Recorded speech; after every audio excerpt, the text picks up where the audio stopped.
here it is at last, the Helios Tarot forecast for the month, or Tarot Horoscope drawn specifically for your astrological zodiac sign. I'm B.R. Newman, in case you didn't know that already. Check out my website, iamhelios.com, through the link below, and consider everything that I have to offer there. Consider signing up to receive any number of the personal readings that I offer, or consider signing up to take a course. The choice is yours. There's a lot to explore there. Also consider checking out Annie Botticelli's Storyteller forecasts to see the astrological side of everything you're going to see here. It's fascinating, I promise. So, okay, I guess we'll just jump right into it. So here it is, Taurus, your 5-card Helios spread for the month of October. This is a condensed Golden Dawn spread, which uses 15 cards. In this case, we have 5 to the same result. A central theme, 2-dimensional timeline options to choose from, a past section, and a fate section. In your central theme, that which most adequately embodies the whole story arc of this tarot spread, is the 5 of discs. And all 5s in tarot correspond to Sphirith number 5 on the Tree of Life, which is Gebura, the sphere of Mars, which represents a person's inner forces. It represents their will and motivation, which assists them to overcome challenges that are placed before them. In this case, as manifested through discs or through Earth, this is anxiety sometimes, this is worry. And often this worry is quite needless, which is why tarot can be so valuable. I mean, this is simply saying the ways in which you are worrying, you maybe are worrying too much. Perhaps it's not actually that bad. Perhaps you don't have as much to worry about as you might assume. So, in which case you can get to work on that right now. And that can be a wonderful opportunity for you to establish some strong foundations for you to build upon in the future. And of course the way to do this is not to avoid or to suppress or repress or control or sedate reality, but rather to trudge through it, to move through this emotion. Honor the emotion that is surfacing in your resistance to worrying, for example, by trying to tell yourself that you have nothing to worry about. Of course, that's going to bring up an abundance of resistance mechanisms, which can be very useful pointers. They can direct your attention to the areas of weakness and vulnerability that doesn't actually need to be vulnerable anymore, and perhaps it's quite irrational. A lot of that is often based in early childhood, perhaps pre-verbally established trauma. And of course that's no longer relevant except in the ways that you keep perpetuating the cycles of reflection, that go back to that originating trauma. You don't need to experience that anymore, so maybe you can use this worry or whatever this energy is at this time that's most relevant to you. Of course, I leave it to you to do the personal reflection required to bring the specifics that are necessary. This is a general reading applying to everyone in your sun sign, so it is really up to you to figure out the ways in which this is directly relevant to you. But the way to do that is to look into the specifics of your life and find the areas in which you feel there is a heaviness, where you're worrying a lot, where you're quite concerned and your attention is constantly being magnetized, as if there was something that you had to remedy, that you had to correct. And this is, of course, implying that may not exactly be the case. You wouldn't have to remedy something external, or you wouldn't have to rewrite certain conditions, but rather this would be incentive to look in, to go deep within your own self and your own psyche and your own emotional body, and perhaps explore the realms of your most distant memory to figure out where the originating sources of trauma are, and then resolve those. And the way you do that is just by sitting with them, accepting them. And if you have to imagine yourself going back in time, you could say, and embracing yourself, saying, it's okay, you're going to be fine. A simple visualization like this is something that you would experience if you were to get an EMDR session, something of that nature. They would walk you back through, the relevant memories or the reflecting memories, those which are mere echoes of an originating source, and then simply embracing yourself, accepting. It really is about personal forgiveness. So that's really the lengthy explanation of this central theme. But I think more important is what you choose to do from here on out. And of course, the way you choose to address the central theme is, of course, going to be determined by the 2-dimensional timelines, which of these you choose. So you have, on the one hand, the Fortune card, the Wheel of Fortune. On the other, you have the Hierophant. So these are both major arcana cards, heavy-hitting, high-gravity cards, and so they both represent major change, milestones of your life, incredible transformation and profound insight, but with different implications.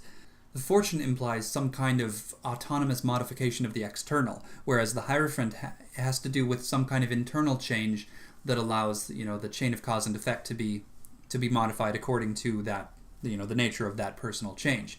So the Fortune card has to do with, some kind of conditions being aligned quite possibly in your favor, giving you more control over your life. So first, the outward shift seems to happen. And I say seems, of course, because the idea of external and internal are really two opposing polarities of one illusory spectrum. But so in this case, I guess this is really a matter of direction of the current. So in the Wheel of Fortune, it seems to come from the outside in, and then the Hierophant comes from the inside out. So it's just a matter of energy flow, and so you can choose accordingly. Are you in a position after the experience of the Five of Discs where you feel that you have the patience to stand by and allow the externalized reflections of your internal shift for you? Do you feel that it is more beneficial for you to watch and wait with faith and patience and allow the opportunities to present themselves? Or are you in a position now after the experience of the Five of Discs where you can say, enough of the needless worry, I'm going to act as a teacher, as an example, as a kind of mentor, living my life as the means to pass the lessons and wisdom along? Are you in that position where you can align yourself with some higher truth to such a degree that it not only becomes the way you live, but it becomes the primary means through which you inspire other people to do the same, simply living your life, acting out the wisdom that you would intend to pass on? So it really is not only a matter of personal preference, but circumstances. So more simply, this also kind of has to do with masculine versus feminine forces as well. The Wheel of Fortune card requires you to be passive, requires you to be receptive, and sit back and be patient and allow, the mechanism of control to come to you. The wheel comes into your hands without much effort. And for this to occur, you have to be you have to have arrived at a place within your own being where you feel that your karma has been resolved or balanced, or you've paid your dues, so to speak. And this doesn't necessarily mean that you have to have actually physically paid your dues. It's really a matter of your own perspective, your own perception of your place relative to the world, to the universe, to other people, etc. So that's the feminine path, whereas the Hierophant is the masculine path. The Hierophant being a matter of initiative and action, inspiration, leading by example. And these are two very significant and pure manifestations of the masculine and feminine forces. So this, of course, further indicates that the Five of Discs worry is quite needless. You have very little to worry about, especially with these significant cards before you. There's very powerful, profound opportunity here. And so long as you have the patience and or the will to jump on board, it is essentially your destiny. So considering fate, you have the Prince of Discs in your fate section, which is a personality profile. So that would be essentially the means through which you can achieve this, or the means through which you can most clearly see exactly what you're working with. So the result here of embodying the Prince of Discs would be the clarity of mind required to make the choices that you need to make. So, but before we get to that, let's look at your past section, that which has inspired all of this, set all of this into motion. Another major arcana card, so some significant event, adjustment. In this case, this is restoration of balance through some externalized mechanism, whether it be a justice system or simply karma itself. The experience of the adjustment card in your past would have manifested something to the effect of dues being paid, holes being filled, imbalances being restored, etc., something to that effect. And it's not always, if not never, comfortable, but it does exonerate you. And as I had mentioned before, the karmic debts being restored is the prerequisite here. It is what is necessary for you to either allow the opportunity that is the Wheel of Fortune to come into your hands, or it is the confidence and the sense of purity and exoneration that you require to step into that Hierophant, masculine manifestation who leads by example. So this is where the needless nature of the worry inherent in the Five of Discs gets called out, really. You don't have to worry anymore. You have paid your dues. And so it's time for you to make some pretty significant choices and then feel good about it. And so the way to both see the choices that you need to make and then make the choices is, of course, through the Prince of Discs. And all of these 16 court cards correspond with the 16 Myers-Briggs personality profiles. Not everyone is aware of this, but I find the connection quite obvious and very useful as well.